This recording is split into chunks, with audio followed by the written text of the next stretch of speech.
हमें line of symmetry के दूसरी साइड इस फिगर की मिरर इमेज क्रिएट करनी है और हमें इस फिगर का नाम बताना है कि ड्रॉ करने के बाद ये फिगर क्या बनी है, इसे हमें कौन सा नाम दे सकते हैं। तो अब देखो हम ड्रॉ करते हैं इस फिगर को। तो अब ये देखो इस लाइन की जो मिरर इमेज बनी ये बन गई। अब इस लाइन की मिरर इमेज ड्रॉ करेंगे तो ये क्या बन गई, ये वाली। अब इस लाइन की मिरर इमेज अब ये बन गई, तो ये क्या बन गया, स्क्वायर।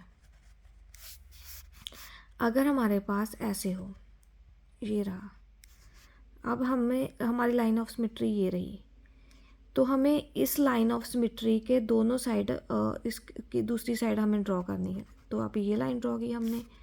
अब ये क्या हो गया, पूरा क्या बन गई हमारी, ट्राइएंगल।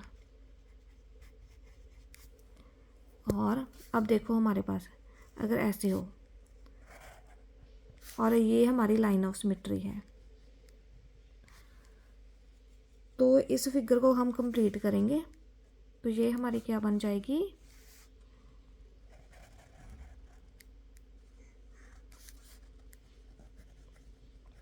रोम्बस। अब ऐसे हमने ड्रॉ किया, तो अब ये हमारी लाइन ऑफ सिमेट्री है अगर, तो ये हमारा क्या बन गया, सर्कल। ये कौन सी फिगर है, सर्कल। अब हम चलो देखते हैं पेंटागन ड्रॉ करके देखते हैं।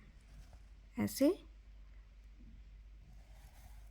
ऐसे इस लाइन के, तो अब ये क्या है, हमारी लाइन ऑफ सिमेट्री।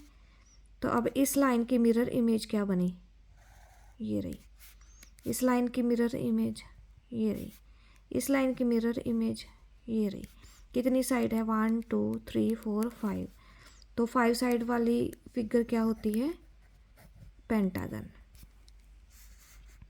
अब यहाँ पर देखो, अगर हमारे पास एक ये लाइन है, अब यहाँ पर है, तो और अगर हम ये हमारी लाइन ऑफ सिमेट्री है, तो अब हम इसकी मिरर इमेज फिगर की ड्रॉ करेंगे। तो इसकी ये रही, इस लाइन को ऐसे कंप्लीट किया, इसकी फिगर ये रही, इसकी मिरर इमेज ये रही, इसकी मिरर इमेज ये रही। तो ये रहा, कितनी साइड्स हो गई, 1 2 3 4 5 6 7 8। तो 8 साइड वाली फिगर को क्या बोलते हैं हम, ऑक्टागन। तो लाइन ऑफ सिमेट्री तो आपको पता ही क्या होती है, जिसे ड्रॉ करने के बाद दोनों साइड्स एक दूसरे के ऊपर कोइंसाइड होती हैं, ओवरलैप होती हैं।